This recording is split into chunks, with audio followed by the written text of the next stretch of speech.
आज की तारीख में कौन कौन है और आने वाले समय में जो तारीखें बदलेगी उसमें कौन कौन होगा जी। हम अपने दर्शकों को ये बता दें, हमारे दर्शक ये जानते भी होंगे कि मौजूदा समय में महागठबंधन के अंदर राष्ट्रीय जनता दल है जो सबसे बड़ी पार्टी है। और सबसे बड़ी बात कि 2020 का जो चुनाव हुआ, आरजेडी महागठबंधन में शामिल घटक दल विधानसभा के अंदर सबसे बड़ी पार्टी बनी। दूसरे नंबर पर कांग्रेस है। कांग्रेस बिहार में मौजूदा समय में अगर आप देखें तो आरजेडी के बाद जो है वो दूसरे नंबर पर है।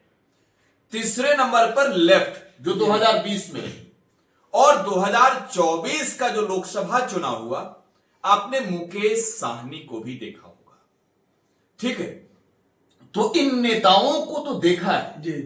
अब और भी लोग आने वाले हैं। हम लोगों ने पहले ही कह दिया कि तारीखें जब बदलेगी, जब बिहार की राजनीति के किताब लिखे जाएंगे तो नामों का बढ़ना तो लाजमी है। और देखिए, नाम बढ़ने वालों की लिस्ट भी आपको बता देते हैं, ब्रेक कर देते हैं अपने दर्शकों के लिए कि बिहार में आरएलजेपी राष्ट्रीय लोक जनशक्ति पार्टी जो पशुपति कुमार पारस की पार्टी है, वो महागठबंधन का हिस्सा बनने जा रही है। इससे भी बड़ी जानकारी, जेएमएम झारखंड मुक्ति मोर्चा हेमंत सोरेन की पार्टी, वो भी बिहार का चुनाव लड़ने जा रही है और महागठबंधन का हिस्सा बनने जा रही है। तो देखिए, अब सीटों में कटौती हो, एक बात स्पष्ट है कि सीटें काटी जाएंगी। और ऐसा नहीं है कि सीट सिर्फ कांग्रेस का कटेगा, आरजेडी की भी सीटें कम होंगी। बंटवारे की बात हो रही है, तो भाई झारखंड बंटवारे से पहले बिहार और झारखंड एक था, तो अब जेएमएम आ रही है, आरजेडी चुनाव लड़ रही है। झारखंड का चुनाव आरजेडी लड़ी है, 4 सीटें जीती है, एक अच्छा स्ट्राइक रेट दिया है झारखंड में राष्ट्रीय जनता दल ने। तो अब हेमंत सोरेन की डिमांड है कि हम बिहार भी लड़ेंगे, बिहार भी लड़ेंगे और हेमंत सोरेन को भी सीट चाहिए। अगली रिपोर्ट में कभी अपने दर्शकों को यह बता दिया जाएगा पहले ही, अनाउंसमेंट से पहले, कि कौन पार्टी किस सीट पर चुनाव लड़ रही है। लेकिन आज की तारीख में मेरे पास जो आंकड़ा है, वो आंकड़ा 243 सीटों का है और उस आंकड़े में बहुत उतार चढ़ाव है।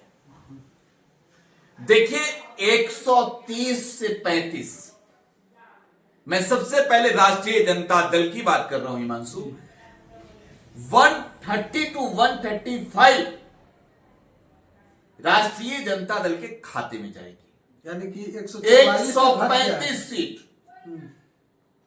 135 सीट राष्ट्रीय जनता दल के खाते में जाएगी। अब सीटों की बात है तो कांग्रेस को कितना, 70 सीटों पर चुनाव लड़ी, 19 सीटें मात्र जीती 2020। और 2020 में हिमांशु अगर महागठबंधन की सरकार नहीं बनी तो उसके लिए एक तौर पर आप कह सकते हैं कि बड़े जिम्मेवार कांग्रेस भी है। तो देखिए, कांग्रेस 170 मैं कह रहा हूं 70 सीटों पर चुनाव लड़ी, बड़ी कटौती कांग्रेस के खाते में हो रही है। और ये कटौती जो है 20 से अधिक सीटों की हो रही है। अभी तक हमारे पास आंकड़ा है, जो जानकारी है, 50 सीट पर कांग्रेस लड़ी, मात्र 50, ओनली 50। अपने दर्शकों को फिर कह रहा हूं कि 50 सीट मात्र। तो कांग्रेस जो है वो चुनाव लड़ेगी, महागठबंधन के साथ मिलकर ही लड़ेगी। पप्पू यादव कह रहे हैं कि 100 सीट मिलना चाहिए। अरे किस हालात पर? पप्पू यादव की राजनीतिक वजूद क्या है? निर्दलीय चुनाव जीते हैं ना, दल के साथ जाकर उन्होंने तो नहीं देखा है कि दल का दिल क्या है। कांग्रेस के साथ हुए हैं, कांग्रेस के लिए मांग रहे हैं। आज के वक्त में मैं कांग्रेस में वजूद पूछ रहा हूं पप्पू यादव का, बताइए क्या है। राहुल गांधी इस चुनावी साल में बिहार में कितनी बार आए और कितनी दफे पप्पू यादव आपको राहुल गांधी के साथ मंच पे नजर आए? एक कहावत होता है इधर उधर वाली बात, तो खैर पप्पू यादव की विचारधारा है कांग्रेस वाली, सीटें 100 मांग रहे हैं। जिस पार्टी का उन्होंने विलय पहले ही कर लिया है कांग्रेस ने, उसके विलय की भी बात कर रहे हैं। आगे बात की जाएगी अगले रिपोर्ट में इन सब चीजों की। कांग्रेस को 50 से अधिक नहीं मिलेगा। और आपने पप्पू यादव की बात की तो मैं तेजस्वी यादव की प्रतिक्रिया याद दिला देता हूं। दर्शकों को ये चीजें जानना जरूरी है। सवाल तेजस्वी यादव से पूछे गए कि भाई पप्पू यादव 100 मांग रहे हैं, क्या होगा? तेजस्वी यादव कहा, अरे क्या बात करते हैं, समझ रहे हैं ना इस बात? तो 50 only 50 डाउन हो सकता है। मैं कह रहा हूं 50 से भी घट सकता है, बढ़ेगा नहीं। कांग्रेस मानेगी कहीं अकेले? अरे तो लड़ ले अकेले, क्या लगा हुआ है? बिहार में ओवैसी को लड़ने से कोई रोका है? बसपा को लड़ने से कोई रोका है? कन्हैया कुमार पूरा पद यात्रा किए हैं, तो उससे तो कांग्रेस का। अरे तो 70 लड़के 19 जीते आप। 70 लड़े तो 19 जीते। आपकी स्ट्राइक रेट अगर बेहतर होती तो बिहार में सरकार बन जाती। 50% पे भी तो नहीं है। आरजेडी को लेकर कहिए कि 144 पर चुनाव लड़ी तो 75 जीती ना। 50% से ज्यादा थोड़ा सा जीती ना। लेकिन आप 38 सीटों पर के लायक हैं, 38 आपको मिल जानी चाहिए। तो ये डिफरेंस जो है इस बार जो है वो खेला कर देगा। इसके अलावा हिमांशु, महागठबंधन की हम लोग बात कर रहे हैं तो देखिए एक और खेल होगा वीआईपी के साथ। मुकेश सहनी बिहार के चुनाव में 60 सीट मांग रहे हैं और ये 60 सीट सिर्फ और सिर्फ एक पॉलिटिकल ड्रामा है मुकेश सहनी की ओर से। अब मैं राजनीतिक वजूद की बात यहां करूंगा। सहनी 2 दफे चुनाव लड़े। पहली दफे खगड़िया लोकसभा से, यही महागठबंधन। चुनाव किसने हराया? महबूब कैसर अली ने, लोक जनशक्ति पार्टी के एमपी ने। आप ही के जैसे उनकी भी तो उदय थी। आप दूसरी दफे चुनाव लड़े सिमरी बख्तियारपुर से, एनडीए के साथ जाकर। चुनाव किसने हराया? मुकेश सहनी को चुनाव हराया महबूब कैसर अली के बेटे ने, यूसुफ सलाउद्दीन ने। तो बाप से भी हारे, बेटे से भी हारे, और आपकी पार्टी की वजूद क्या है? सहनी पहले तय तो कर ले कि कितने निषादों को टिकट देंगे। निषाद आरक्षण की बात कर रहे हैं। तो देखिए 60 मांगने वाले मुकेश सहनी को 15 सीट मात्र मिल रही है। 15 सीट पर मानेंगे कहीं फिर पिछली बार जैसा उठकर चल अरे जाएंगे कहां? 12 सीट से ज्यादा तो एनडीए में नहीं मिल रहा। मुकेश सहनी कौन भाव दे रहा है जी इनको? आप क्या बात करते हैं हिमांशु जी? हमने 130-35 की बात की थी, आगे उसकी भी बात कर लेंगे।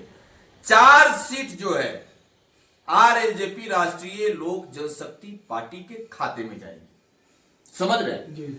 तो ये 4 सीट आरएलजेपी लड़ेगी। पशुपति पारसी पार्टी है ना, चिराग का कार्ड तो ढूंढना होगा ना, पासवान लोगों को तो रखना होगा ना साथ। तो ये सीटों का बंटवारा है। लेकिन लेफ्ट, अब देखिए लेफ्ट ने बहुत अच्छी फाइट की 2020 में। बहुत बेहतर प्रदर्शन रहा लेफ्ट का। सीपीआई-एमएल ने तो जो बिहार में झंडा गाड़ा है लोकसभा में, वो भी देख लीजिए आप। लोकसभा के चुनाव में 2-2 सीट बिहार में माले ने निकाल लिया है। आरा से बीजेपी के एक बड़े कद्दावर नेता, मोदी की सरकार में मंत्री रहे, आईएएस अधिकारी रहे, राजकुमार सिंह को पछाड़ दिया सुदामा प्रसाद ने आरा सीट पर। इसके अलावा अगर आप चलिए हिमांशु आगे, तो काराकाट पवन सिंह चुनाव लड़ गए निर्दलीय, उपेंद्र कुशवाहा को हारना पड़ा। तो बिहार में जो है वो आप ये नहीं कह सकते हैं कि वजूद किसकी कितनी है। तो लेफ्ट जिसकी गिनती कम होती है, बहुत अच्छा स्ट्राइक रेट पर रही है। और आपको मैं फिर कह रहा हूं कि मुकेश सहनी 3 सीटों पर लड़े लोकसभा, तीनों हार गए। मुकेश सहनी स्वयं लड़े एनडीए के साथ जाकर, स्वयं हार गए। महागठबंधन के साथ लड़े, महागठबंधन के साथ हारे। तो ये 15 सीट से ज्यादा की इनकी हैसियत नहीं है। 40 सीट लेफ्ट के खाते में जा रही है। 40 सीट, 40 यानी कि 11 सीट बढ़ रहा है लेफ्ट का इस बार। बिल्कुल लेफ्ट के खाते में जो है एक अच्छी खासी प्लस पॉइंट होते देखी जा रही है इस बिहार विधानसभा के चुनाव में। तो लेफ्ट को जो है 29 से 40 कर दिया गया। एक अच्छी मार्जिन है ना, अच्छी खासी बढ़त है। आरजेडी का सीट तो घट अब गया, 144 से घटा है। तो भाई गठबंधन में मुकेश सहनी आ रहे हैं और लेफ्ट ने सटीक प्रदर्शन किया है, तो उसके आंकड़े को तो बढ़ाएंगे ना। हिसाब तो मांगेगा ना कि लोकसभा में 2 सांसद हैं, विधानसभा में एक अच्छी खासी मौजूदगी है, तो आप उसे छोड़कर नहीं चल सकते, इग्नोर नहीं करेंगे। तो देखिए अब बात रही कि आरजेडी 130-35 पर ही लड़ेगी क्या, तो नहीं, सीटें कम होगी, इसमें भी कम होगा। रिजर्व रख रही है आरजेडी। तेजस्वी यादव अपने पास रखेंगे। इस बार हेमंत सोरेन की पार्टी को, जेएमएम को जो सीटें दी जाएगी वो राष्ट्रीय जनता दल अपने खाते से देगी।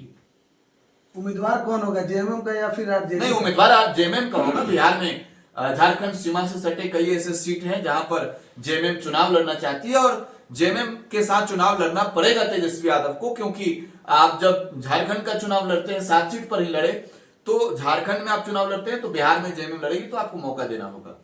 तो ये बिहार विधानसभा चुनाव से पहले महागठबंधन के अंदर सीटों का बंटवारा है। एक और बात दर्शक जानना चाहते हैं कि जेएमएम बिहार में अगर चुनाव लड़ेगी तो तेजस्वी यादव की पार्टी आरजेडी झारखंड में 7 सीटों पर लड़ी, तो जेएमएम को भी 7 सीट यहाँ देना होगा, यही डील हुआ था। अरे नहीं, झारखंड की कुल सीटें कितनी और बिहार की कितनी? 3 गुना है बिहार। बिहार में 3 गुना अधिक सीट है। यहाँ तक तो आप काउंट कर लीजिए ना, 81 या 243। जी, बिहार में 3 गुना सीट है। तो 3 गुना यानी कि तो बिहार नहीं, बिहार 20-21 की बात नहीं, वो सीट शेयरिंग का फॉर्मूला तैयार होगा। झारखंड वाली बंटवारा थोड़ी है। झारखंड में भी आरजेडी 19 सीटों पर लड़ी जो सीमावर्ती है, बिहार में भी वैसी ही सीटें होगी। अब देखिए, एक तौर पर बांका के इलाके में जाएंगे जहां से बगल में गोड्डा है, संजय यादव चुनाव जीते हैं, तो वो आरजेडी का गढ़ है, वहां से आपको मिलेगी नहीं। देवघर में जाएंगे आरजेडी जीती हुई है, जेएमएम का गढ़ नहीं है।